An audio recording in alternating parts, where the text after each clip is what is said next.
apura, não está vindo o aeroporto internacional. Viu? Muito bem. Apura. É a força do Oriente, né? Então, pessoal, antes das inscrições, quero aqui anunciar também representante da Universidade Veiga de Almeida, da Aldeia Resiste,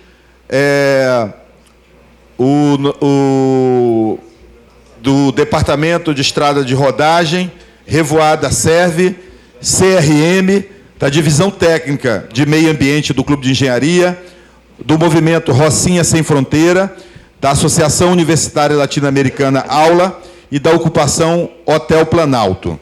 Se alguma instituição ou entidade não foi citada, por favor, manda um papelzinho aqui para a mesa. Nós vamos abrir... Por favor, Licínio. Em primeiro lugar, a companheira pediu uma preferência, porque ela tem que sair. Então, ela vai ser a primeira a falar. Agora, gente, vamos tentar restringir a falação, porque já são... faltam 7 minutos para as 9 horas. Para as 8 horas, está a pressa. E a gente tem um limite aqui de entregar a sala. Eu vou passar o microfone para ela. Agora, lembra o seguinte, por favor, ninguém faz intervenção fora do microfone, porque está sendo transmitido ao vivo, e eu pedi às pessoas que vierem falar, venham aqui na frente, porque está sendo transmitido pela web do clube, então as pessoas lá fora perdem a sintonia disso. Muito obrigado. Eu também quero propor o seguinte, que a gente faça 3 intervenções, e aí, ou vamos fazer 3, e aí vem para a mesa, se for possível, ou nós vamos seguir, né? Então vamos lá, primeiro a SEV. Bom, boa noite. Eu estou representando aqui a Comissão de Defesa dos Direitos Humanos da Câmara Municipal e também faço parte do mandato do vereador Jefferson Moura.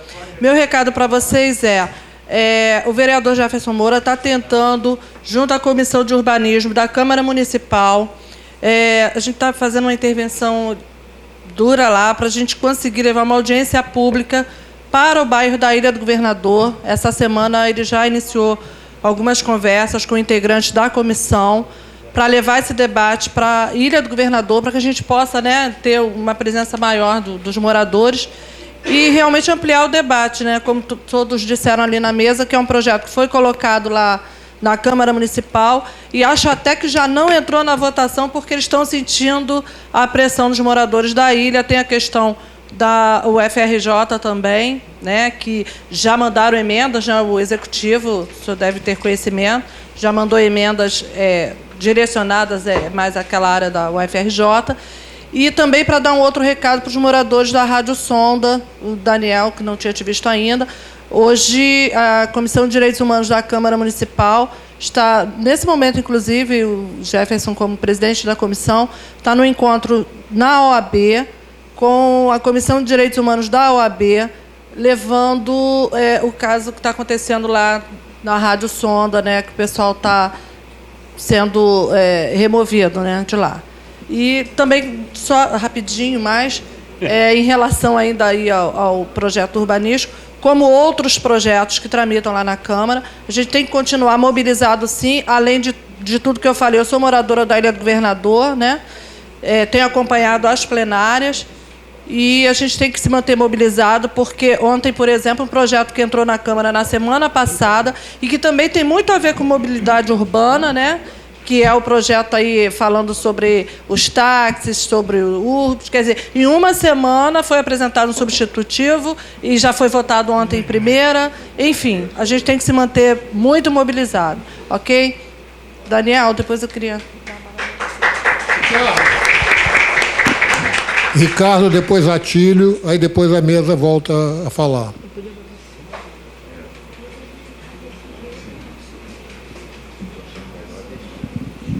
Obrigado.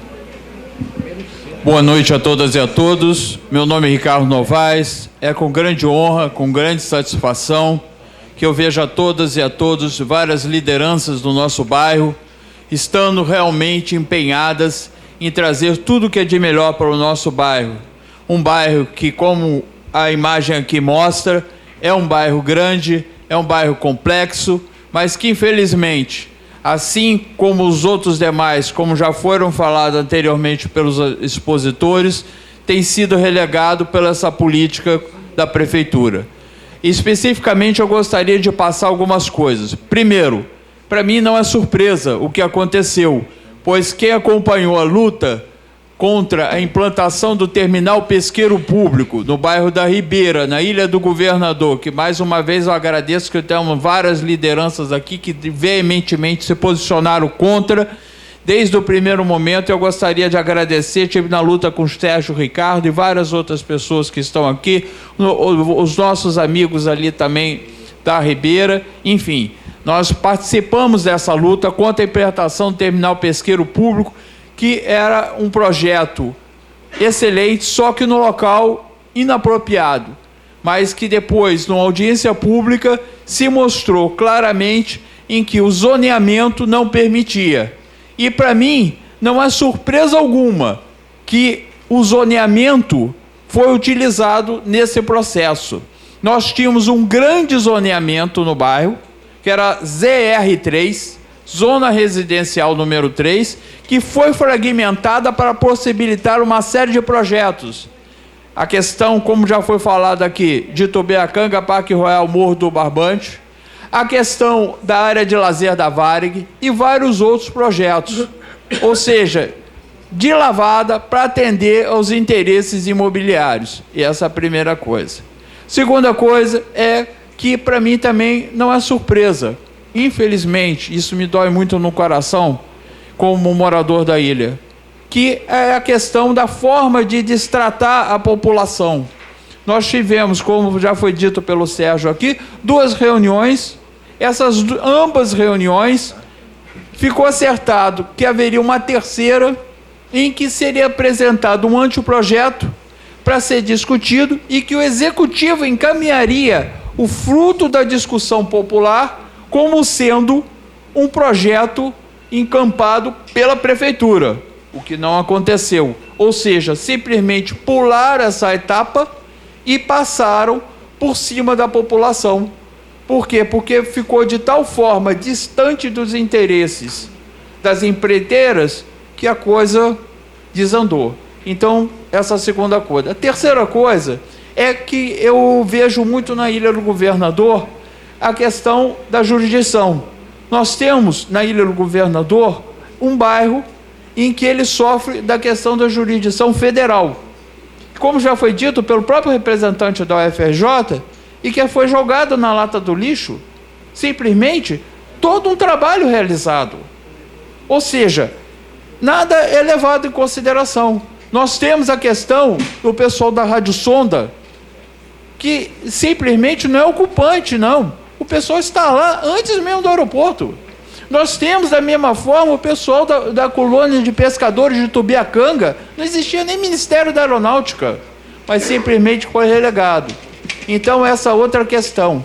E, para mim, um outro aspecto muito importante, inclusive, agradeço aqui a presença do Marcelo, presidente do SEMAERG, que realmente é a questão do perigo aeroviário.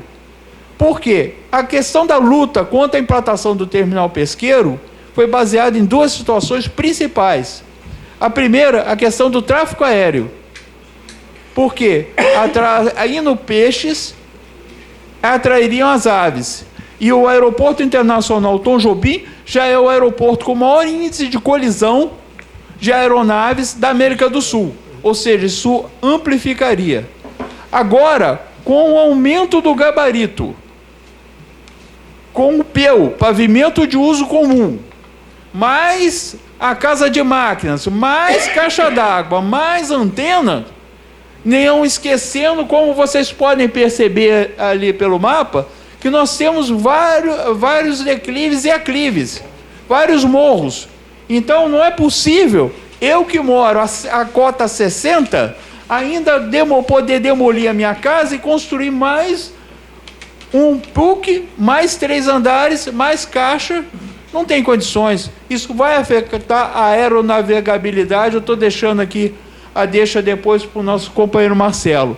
Então, o que fica claro para mim, mais uma vez, é que, em resumo, de todas as lutas que temos a honra de ter os representantes aqui, A prefeitura simplesmente não dá a mínima. Tenta empurrar ela abaixo. Entendeu? Esse peu, esse pichuleco, entendeu?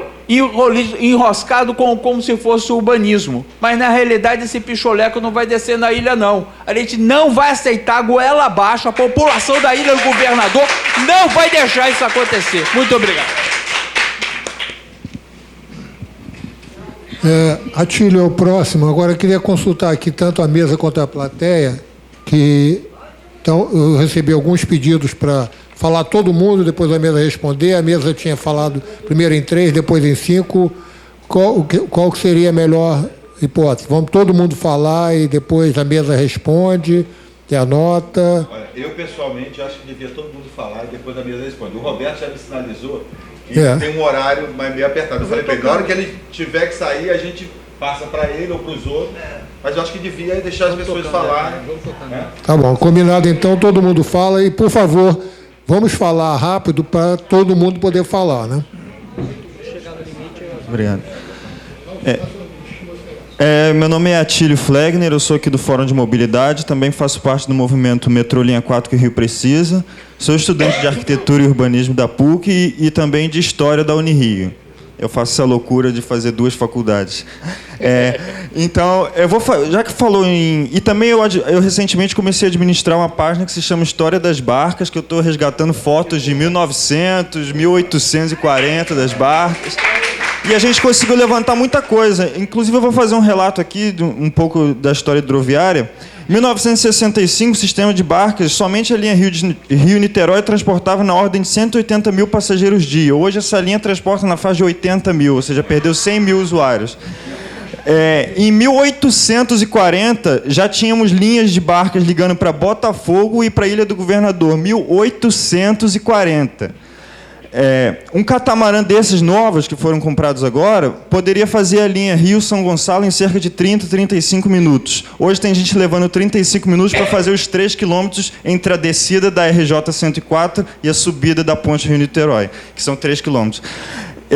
Eu, de bicicleta, eu faço da Alcântara até a Praça Araribóia em 35, 40 minutos. Tem gente levando 2 horas fazendo isso, de carro ou de ônibus.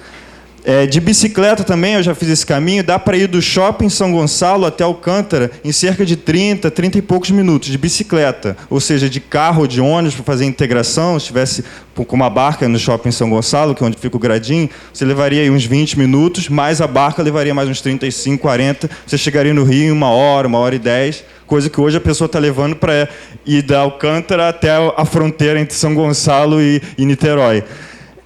Outra coisa... Um dos grandes problemas das barcas é que falta integração. A gente perdeu a integração até na Praça 15, porque pelo menos a gente tinha um mergulhão, a gente tinha o Terminal da Misericórdia e a gente tinha aquela rua lateral onde entrava pelo menos 3 linhas de ônibus. Hoje a gente não tem nada disso. Ou seja, a demanda das barcas nos últimos meses, ela teve até uma subida por causa do lance da ponte, só que o último relatório da AGETRANSPO só vai até março. Ela estava transportando 72 mil por dia no relatório de março. Não sei como é que está agora, mas o de março estava mostrando isso. Ou seja, ela vem caindo, tem um relatório desde 1992 e ela vem numa queda assim, ascendente. Descendente, no caso. Agora, sobre aquela comparação que o professor ali de arquitetura falou sobre os investimentos, como eu administro também a página do metrô que o Rio precisa, eu faço alguns levantamentos. O último que eu fiz foi sobre o gasto, por exemplo, no metrô da Índia. O metrô da Índia começou a ser construído em 1998, de Nova Delhi. Em 13 anos, foi inaugurado em 2002. Em 13 anos, de 2002 até hoje, eles fizeram 194 quilômetros de metrô. O Rio de Janeiro, em 36 anos, de 1979, quando foi inaugurado, até hoje, fez 40 quilômetros de metrô. Sendo que nos últimos 13 anos, o metrô foi de Carro de Arco Verde até Ipanema, que não dá nem 3 quilômetros. Enquanto isso, a Índia fez 194 quilômetros de metrô. Aqui eu peguei umas reportagens sobre... que saiu... Essa reportagem tem exatamente 1 ano, agosto de 2014. Projetos de barcas para São Gonçalo e trem até Itaguaí ainda estão longe de sair do papel. Essa daqui é de 2013. Barcas de São Gonçalo só vão sair em março de 2015. Quem dera se fosse verdade. Não saiu nada. Em relação a custos... Eu fiz um levantamento aqui de custos, porque eu já tive na secretaria algumas vezes e uma das alegações que o secretário faz é por problema de dragagem ou coisa do tipo. Por exemplo, para São Gonçalo, para a ilha, talvez tenha em alguns pontos. Aí eu fiz um levantamento de dragagem do porto de Rio Grande, lá no Rio Grande do Sul, que é uma dragagem para porto, é muito mais complexa, porque os navios têm um calado muito mais fundo do que uma barca dessas, que você pode botar até uma piscina olímpica que ela passa, porque o calado dela é 2 metros, 1,80 m.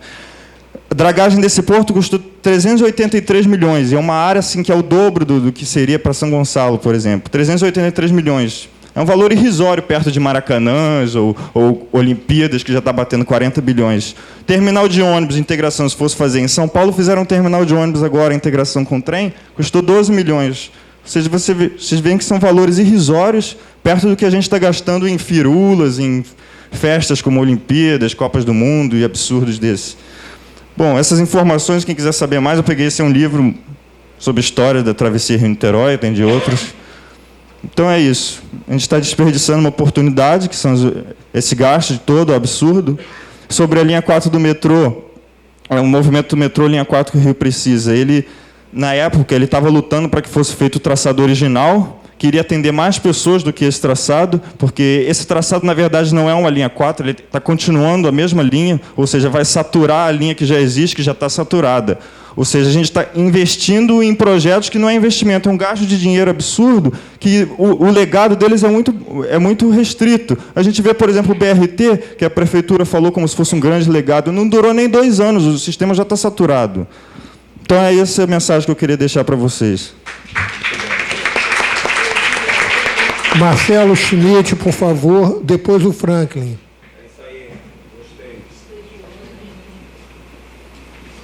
Franklin, por favor, fica aqui perto para aproveitar, a gente não perder tempo. Eu tinha esquecido de chamar. Boa noite às companheiras e companheiros presentes aqui à mesa. Eu sou diretor do sindicato do município do Rio de Janeiro, Sindicato dos Aeroviários, não sou presidente, só corrigindo o companheiro que me antecedeu. Eu vim aqui hoje porque o Sindicato dos Aeroviários tem um compromisso com os moradores e trabalhadores da ilha, principalmente. Não apenas com os trabalhadores aeroviários da ilha. O nosso sindicato está num esforço de ser um sindicato classista, que vai além das reivindicações econômicas dos trabalhadores. Dito isso, nós fizemos uma luta com a comunidade tubiacanga, junto com o Sérgio Ricardo e os ambientalistas e moradores, nos unificamos e conseguimos barrar a medida desse governo que queria construir a 3ª pista. Eu convido os companheiros a olharem ali o mapa da ilha, vocês vão ver que o aeroporto, e onde o Sérgio está apontando, Tubiacanga, e toda a área de preservação permanente no entorno seria destruída, a última área de manguezal da Ilha do Governador. Os moradores da ilha, eles não têm qualquer importância, nem para Rio Galeão, nem para a aeronáutica e nem para a prefeitura. Eles não têm qualquer importância. Isso não é levado em conta. O que a prefeitura vai fazer, se ela tiver sucesso, é transformar aquela metade ali da ilha em Hong Kong. Ela vai massificar. Agora, a diferença é que o aeroporto de Hong Kong foi preparado para operar numa área muito pequena. Né? Os ingleses tiveram que fazer um esforço muito grande ao longo de muitos anos. Aqui nós não temos isso. O companheiro que me antecedeu ali na mesa falou de uma economia que nós, né, queremos ver um dia implantada no Brasil, mas dentro do capitalismo isso não vai ser possível, companheiro. Porque o capitalismo não planifica a sua economia e nem planeja absolutamente nada. É a terra e o momento da barbárie. Então nós precisamos criar poder popular, né? Quem puder ver o vídeo Salve Tubiacanga vai ver como é que se faz isso, né? No Beabá tem outro vídeo muito bonito chamado Eu Sou Tubiacanga, também muito bonito, que conta essa história. E a Rio Sonda não teve essa condição de fazer, porque simplesmente deixou de lado a luta, não optou pela luta. O advogado da Fiche esteve lá, um representante dos sindicatos aeroviários acompanhou a Assembleia também, e eles simplesmente eles se juntaram com outros agentes que não são agentes de luta, e só a luta que muda a sociedade, é construir poder popular e enfrentar os governos, todos eles, porque são governos burgueses. Agora a burguesia está tentando entrar onde a burguesia está, e nós estamos tentando construir um campo alternativo.